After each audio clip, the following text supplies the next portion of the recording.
Hey there, welcome back to Farmcraft. I'm John. In a previous video, I did a bunch of work on this engine, and who knew you guys would have so much fun watching me struggle on an engine. I really didn't think that video was going to do that well, because, I don't know, it's me tinkering around with an engine and I didn't totally fix it. You guys are awesome, gave me a ton of ideas. Now, if you haven't seen the previous videos on this machine, you really might want to watch those. I will leave a link. So before we start here, let's do a quick review of everything I've done. These are all covered in previous videos.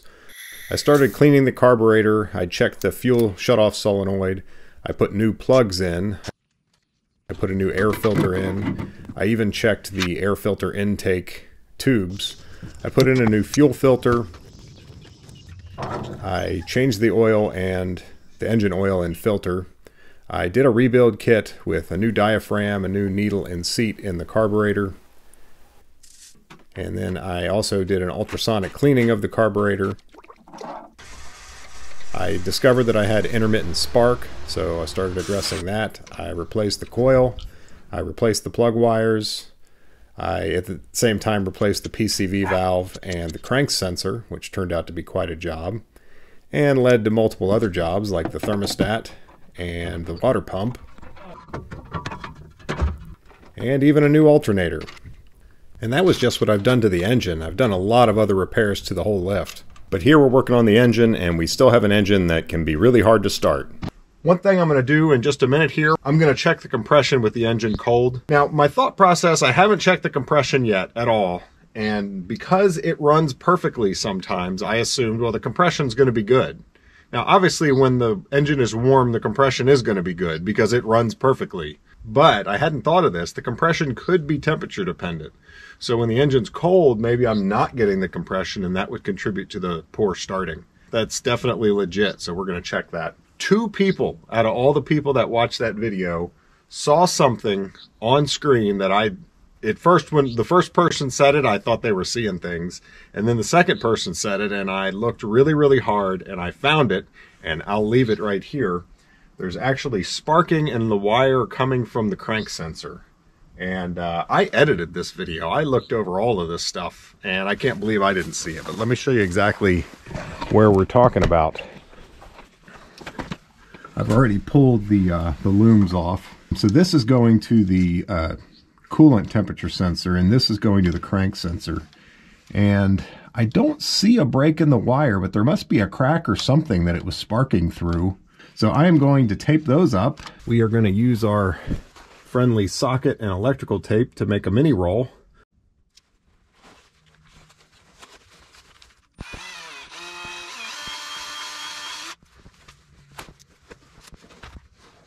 Mini roll of tape. If you've ever tried taping up something like this in tight quarters, you know how helpful it can be to have a small roll of tape.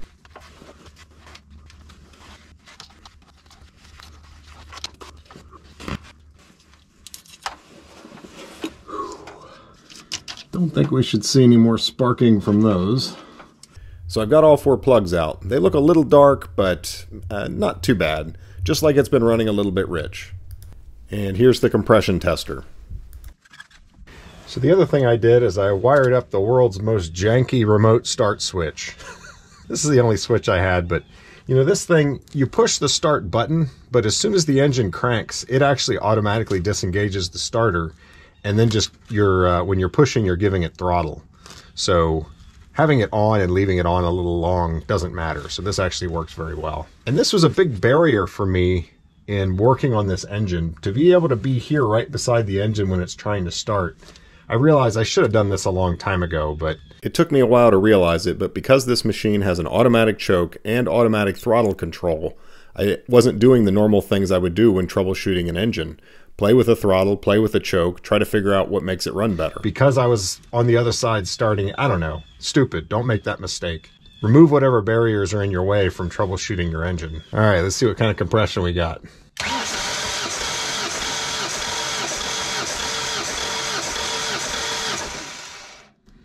That is about 200. So that's good. Let's go to the next hole. Uh-oh, there must be some Johnson jokes in the works here. All right, number 2.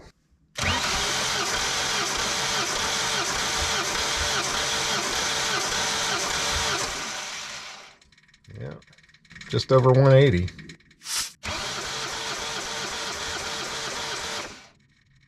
That one's almost 200. I can hear the fuel pump working. I did test this fuel pump. I gave it the old farmer test and just made sure it was putting out plenty of fuel, and it is. I don't have a fuel test gauge or a gauge to really get a PSI on it, but it doesn't need much. And hole 4. 190 there. Definitely getting fuel and definitely have compression even when cold. Okay, plugs were back in, and I did recheck the spark. I didn't today, but the spark is fixed. It no longer has intermittent spark. So let's see what it does when we try to start it. I have not tried to start this thing. It's been a couple of weeks at least, and it's cold out here, so let's see.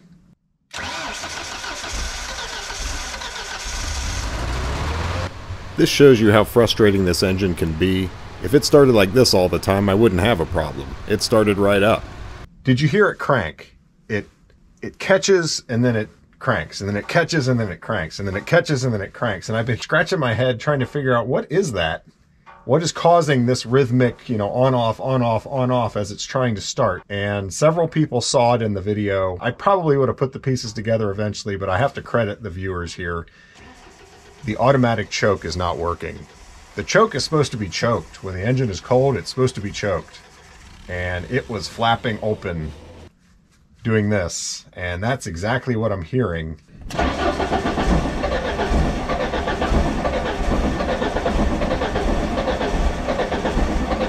And I think if that choke would stay closed, it would fire right up. So that's going to be the next thing that I tackle. I think what I'm going to do is pull the carburetor off. I want to be able to control it manually and confirm that I'm right before I go too far with it. I'm just going to rig something up so that I can test it. Another comment that I got many times was people thought that the fuel was draining back out of the carburetor and into the fuel tank. I really don't think the fuel is leaking out.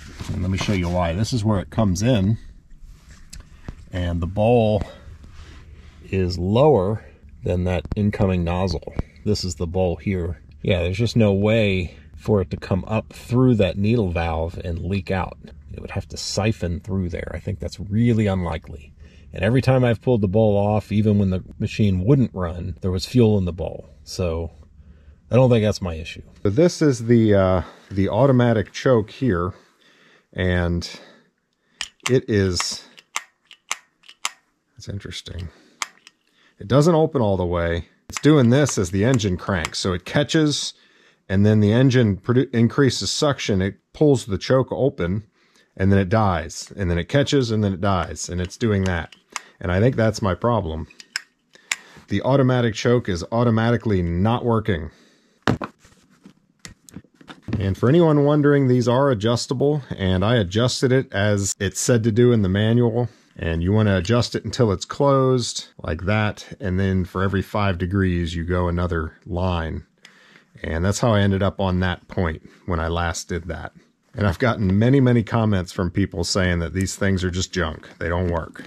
My concern is when I'm up in the basket, I can't do anything with a manual choke. It is what it is. So if I warm it up and go up in the basket and then I work in one area for half an hour and then try to start it, is it going to start?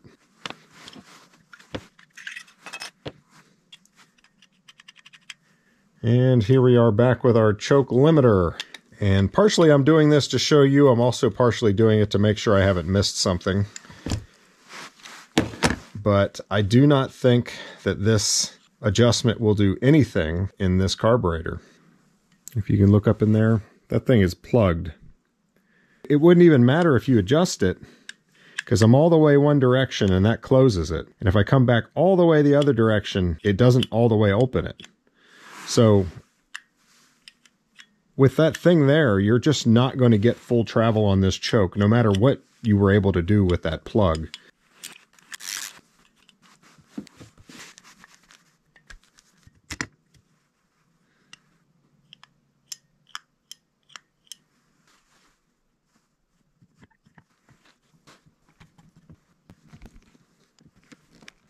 So yeah, one thing, this plug is up in there that far, just over 3/4 of an inch. This little adjustment screw is 1/4 inch away. I mean, there's That bolt all the way in is not going to touch that plug. Some folks commented that sometimes these were plugged and they felt that this was a plugged version. And I think that's what it is. I mean, the choke closes all the way and opens almost all the way, but won't do anything other than that. And I kind of feel like that was a Band-Aid solution to make this carburetor work with multiple engines. And we can probably make it better if we do it custom to this engine. So I just made this little aluminum handle so that now I can open the choke, I can close the choke, and it's stiff. It's pushing against this screw here so that it'll stay in position quite well, actually. So that's going to allow me to test, close the choke, see if it'll start cold, and I bet you it's going to start up every time. This could be one of these, oh, don't worry, it's only temporary, permanent solutions. If, once it warms up, I can shut it down for half an hour and it'll start again. If it won't, I don't know what I'm going to do. I'm going to have to, maybe an electronic choke, something I can control from out in the basket. But this is a good start. This is going to allow us to check and see, is this the starting issue? Is it the choke or not?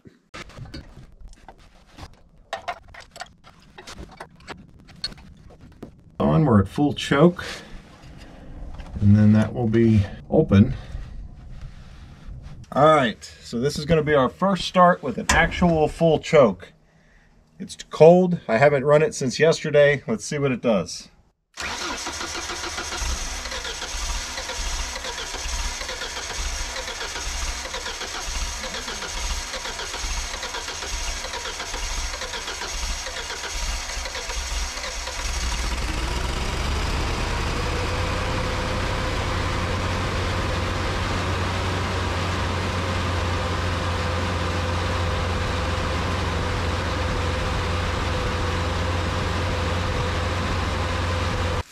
All right, it took a lot of cranking, but it didn't actually start until I opened it a little bit. So that might just be a matter of finding out what the engine needs. It needed more air than I was giving it at first. That's interesting. Okay. It definitely seems to run better with that choke wide open. It was smoking less, I think. I hope I'm not imagining it.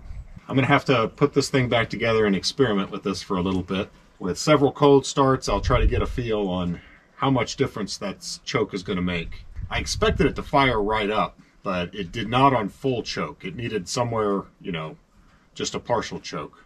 And it's pretty cold out here. So that's interesting. Right, it's probably too early to say, but I think I already have a significant improvement. I did not warm this up as much as I had been. I might have run it for 5 minutes, maybe, and a lot of that was on platform. It was idling. It was able to idle much sooner, it seemed like to me. I've got the choke wide open, and well, let's see if it is going to do, now that I've turned the camera on, what it's been doing. How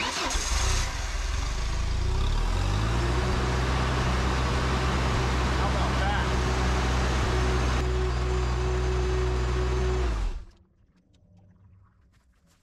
Not a fluke.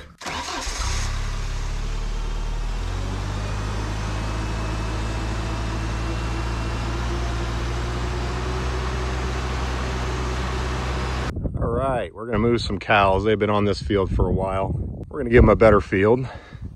This one over here they're going to like a lot more. I've got it subdivided with this electric fence wire here, and I'm going to bring them into this section here. And that right there is where the water is that they'll have access to.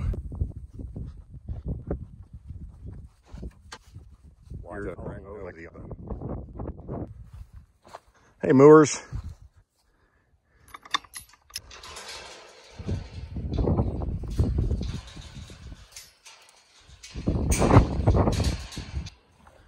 Come cows, come cows.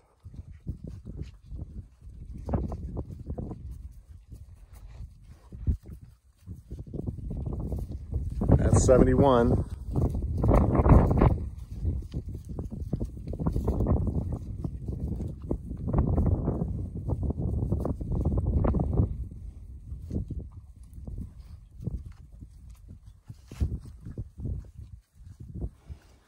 That guy right there, number 19, he's a little crazy sometimes.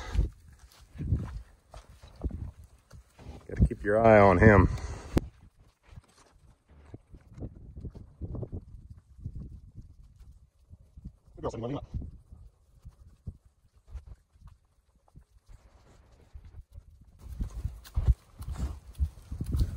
Oh, she's getting excited. She sees the gate. She says, I know what's on the other side of that gate. Fresh grass. There you go, girl.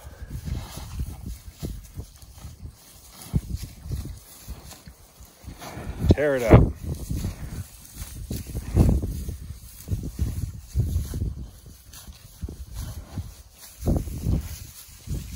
It's like the best salad they've ever had.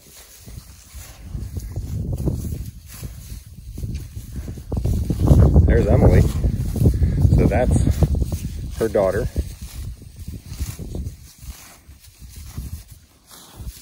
Hey, Emily. So I rotationally graze these guys. It is right at the end of December now, and you know, they look really good. You can't see the ribs or anything, but getting them through till March, this grass, there's some green in it. We're actually doing pretty good this year, but it doesn't have the nutrition content of spring, summer, fall grass. So their body fat content will drop more over the winter than a hay-fed or grain-fed animal would. But then in the spring, they gain it all back even faster than those animals that were hay-fed or grain-fed, and it ends up the same. And it's more a natural thing for the animal. That's how they survive in nature, so it's not a bad thing for them. So I check them every day, and they kind of let me know when they're ready for a new field. They'll get real antsy, and they make it pretty clear that it's time. Now, Big Mama here has a limp. A little worried about it. It's her back left, and I thought she was going to have hoof rot or maybe an injury to her hoof. So I had a vet over. We put her in the squeeze chute and checked her out. Turns out her hoof is perfect. Nothing wrong with it. Her knee is also perfect. And he thought that the problem is in her hip. Could be that she just injured it. It's possible, you know, cows run and they'll slip on like a frozen patch of ice in the field and fall down. But it's been a month and a half, and she's still limping. So we'll just have to see what she does. Right now, she keeps up just fine. That's the important thing. As long as she's up and eating and keeping up with the herd, she'll be fine. So we'll just keep a close eye on her and see what happens. She may just be gimpy from here on. Or if it gets worse, I hate to say it, but we might have to send her to the market. I hate that. Obviously, they're here for beef. Some of them are going to the market. Some of them are going to the butcher. But Big Mama is our oldest cow. She's kind of the herd matriarch. And she's been such a good cow. We'd kind of like her to stick around as long as possible. So we'll see how she does. Eat it up, Big Mama.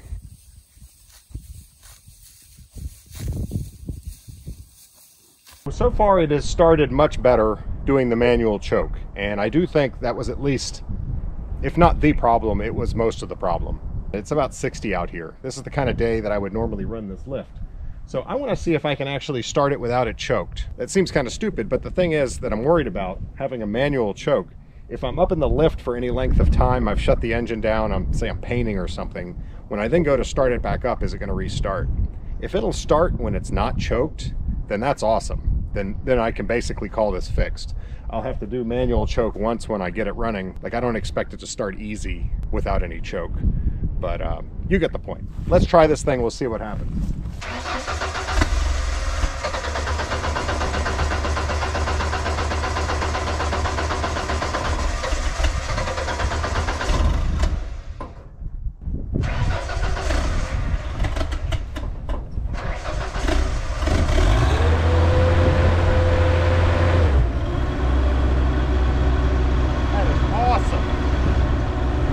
So that tells me if this thing is warmed up at all, it's going to easily restart with a wide open choke. I'm going to drive it around to the shop. We're going to do a little more work on it. It's not smoking. I'm liking it. Man, this thing is running so much better. I am super happy. It's been sitting here idling. I'm about to step on the pedal. This is where it usually spews black smoke at me.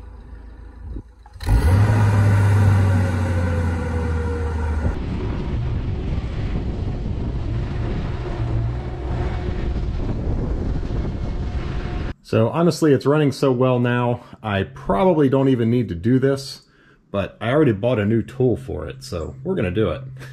This is a smoke tester. This is for testing for leaks in hoses, evap systems, that kind of thing. And several people had correctly pointed out that I could have a vacuum leak that's messing with my fuel mixture after the carburetor and causing it to not run right. And sure, I've got a bunch of old hoses on here, and there's a lot of stuff. It's all on the other side of the engine, of course, where it's hard to see. The way I usually check for leaks on a carbureted engine is to run it and spray it with carb cleaner while it's running. See if you can change the way it runs at all, then you've discovered a leak. I did that as best I could, but I mean, it's very hard to get up back behind there while the engine's running and this belt is turning, to get up behind here and look at that intake manifold and all that stuff. So I decided it's high time I bought a smoke tester. It was an excuse to buy a new tool, man. I wasn't going to pass that up.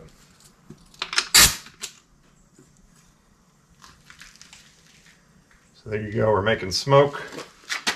And I'm going to take this off.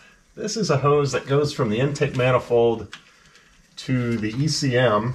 What it does, I think, is it does some timing advance based on the amount of suction that there is.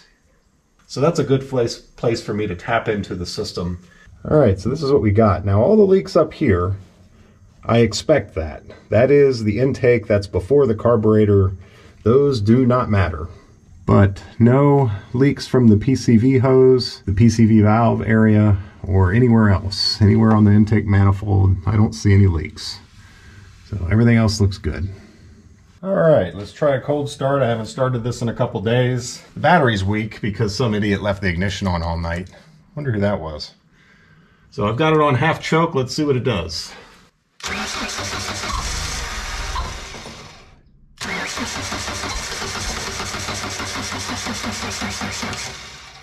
Yeah, battery's too weak, but almost had it right away there. My starting issue is fixed.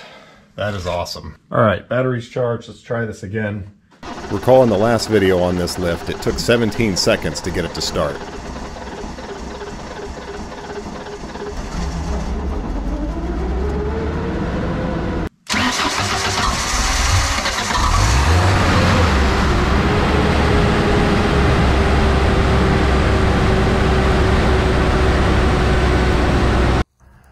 So they've been on this area for 4 days, and man, they have eaten it. That's what it did look like. That's what it is now. And they're ready for some new stuff.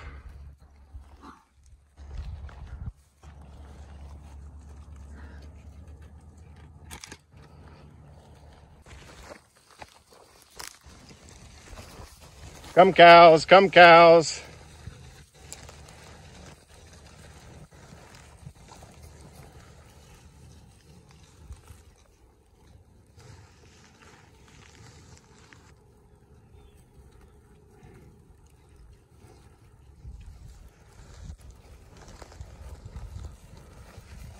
What do you think, 71?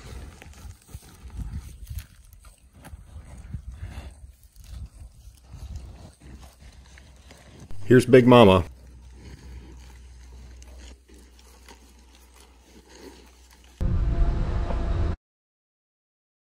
Did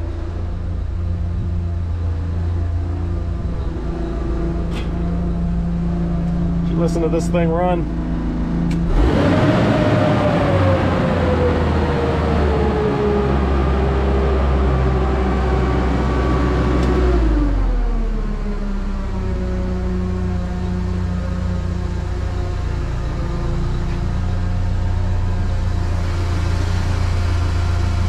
That is just beautiful. So here we're trying the ultimate cold start. It was in the single digits last night, it's morning now, and it's up to about 15 degrees. This is way colder than I would ever use this lift.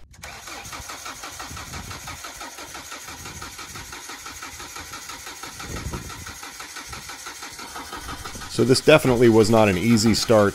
I had to do 2 cranks on it, and I think I didn't manage the choke well, but you know, when it's that cold, this engine's going to have trouble starting.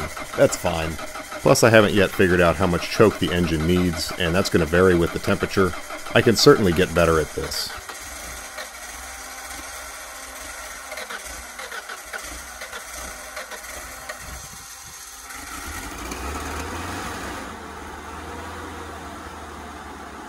Once it started and warmed up, it ran just fine. Alright, last job.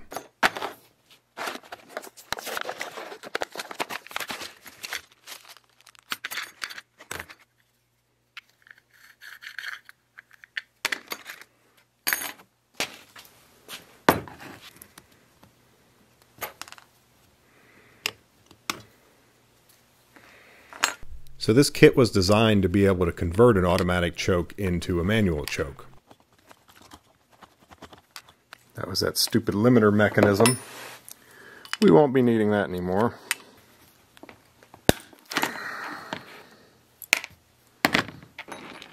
Now the other problem is this thing bolts on. It's not in the center of the circle. But of course most automatic chokes have the actual choke lever in the middle of the circle, and that's not going to work with this setup. So let's see if we can figure out a way to rig this thing.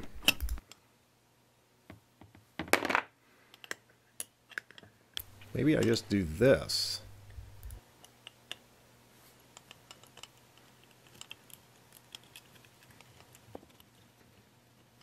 This guy has a tiny little hole in it that this cable will go through. So that's how it's going to grab hold of the cable. So that goes through there. This tiny little screw goes in there. Once I put the cable through and tighten the screw down, it'll have hold of it.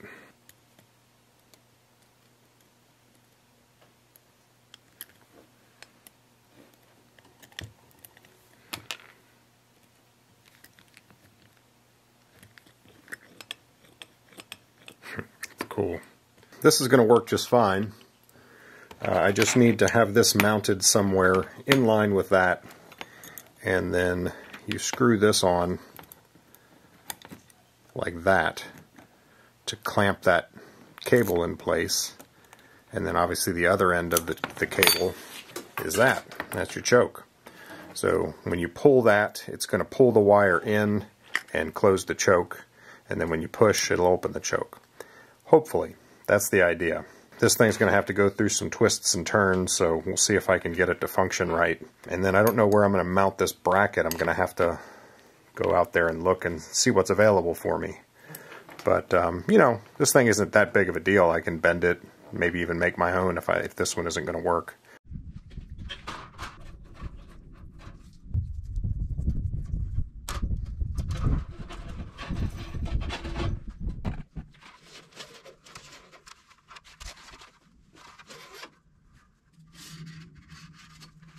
Alright, here's my choke, and it turns out I have some bracket bolts right here, but I think that's going to line up very well because the cable's coming in. Yeah, you can see it right there. So it'll come up and be attached there, and then the wire will come out to this and pull or push.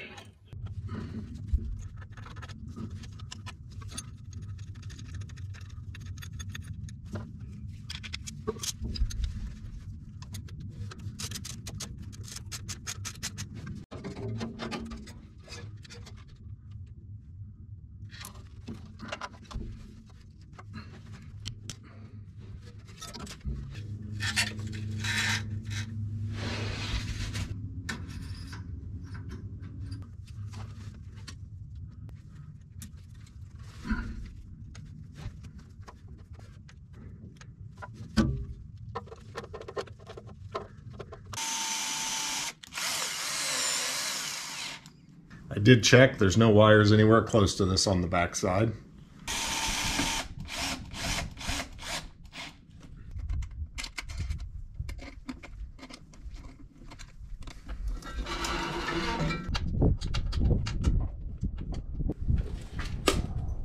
There's my choke, right beside the start button, where it belongs.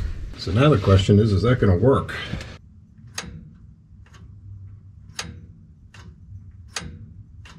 That is full choke there.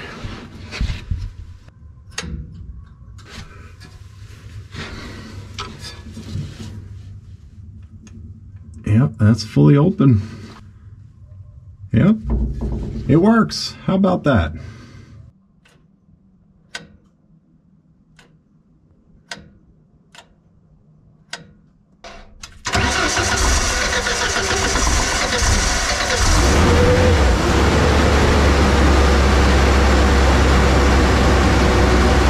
But yeah, I think this is going to be great because I can choke it, I can play with it while it's cranking and figure out what it wants. So half choke, choke off, bam. So there you go, guys. I'm calling that engine fixed. Man, that was quite a process. Intermittent problems. I had several things going on. Let's review real quick. I was getting intermittent spark. So the crank sensor that I did in the last video was a big part of getting this thing to run correctly. Crank sensors like that are notorious for being intermittent. They'll work sometimes, they won't work other times, they'll half work other times, and they'll drive you crazy. So I think that was a big factor here. The other thing was the automatic choke, automatically making your engine run poorly. I think if the choke was new and you had someone who was familiar with it and dialed it in just perfectly, maybe you could get it to work right. But the other factor with that choke is the choke limiter. That carburetor is not the original carburetor for this engine. It was, who knows, pulled off some other engine for some other application. And I don't know why you would want a carburetor to be partially choked all the time, but clearly it was making this thing drown in fuel, run rich all the time, hard to start. So getting rid of the automatic choke, being able to manually control the choke, and then actually being able to open the choke all the way. So kind of three different things there. And you know, this thing runs great now. So I can check that off the list. I have more work to do on this machine. Some of it you're gonna see next week. Some of it I've already done. And but there's one job that I am considering, and quite frankly, it would be the most intimidating repair job I've ever taken on. I'm gonna go ahead and tell you guys what I'm thinking about and why. This beast has a huge hydraulic cylinder inside the boom, and it has chains that do the extension and retraction functions. They're what causes, when one cylinder extends, two booms move equally. And that's kind of an interesting mechanism. I'd like to look at that. We'll explain that if I end up doing this. But my main concern is the chains. There is no way to adequately inspect and lubricate those chains without taking it apart. Basically, I would have to disconnect everything that goes to the platform, take the control box off. This is the base boom, mid boom, and fly boom. Get it so that those are separate from each other. And then from the back, you can disconnect the chains. You can also disconnect some from under here. My understanding is you pull the hydraulic cylinder out the back, and that is going to be a heck of a beast. I guess my tractor and my excavator together, I ought to be able to handle that. Once you get those out, you can take your wear pads off, and then you can pull the mid and the fly boom out, I think as a unit. And then after you've got those out and setting on, you know, the ground or something, maybe I could set them up on some logs, then I think you can pull the fly boom out of the mid boom. And that's going to allow me to fully inspect the chain, fully inspect the booms, all the pins, everything, the wear pads, replace anything that's necessary, clean everything up, properly lubricate that chain, and put it all back together. At the same time, I would definitely rebuild that hydraulic cylinder, because when I'm in there, you might as well. Then at that point, I can feel confident in this machine. That's the only thing that's left. Everything down here I've checked. That base is in great shape. It's not going anywhere. This boom, I don't think it's going anywhere, but man, when you're 80 feet up in the air, you don't want to think it's not going anywhere. You want to know it's not going anywhere. So that's why I'm considering doing this. And boy, that's going to be a heck of a challenge. I mean, this thing is huge. These pieces that I'm going to be pulling out, these booms, are going to be massive, and I just am not quite sure how. I've never done anything like that. So it's quite intimidating to me, but I think I'm at the point where I want to do it. I have many, many jobs coming up with this lift, and it's always made me, I snaked a camera in there and I looked at those chains and they looked okay. I mean, they looked good, what I could see, but I can't see very much of it. I think they're fine, but I want to know they're fine. And so that's what I'm thinking about. I'm curious what you guys think. Should I take that on, or am I going to regret that? That is going to be a heck of a job. But maybe you guys will enjoy watching me struggle on that. You seem to enjoy watching me struggle on everything else.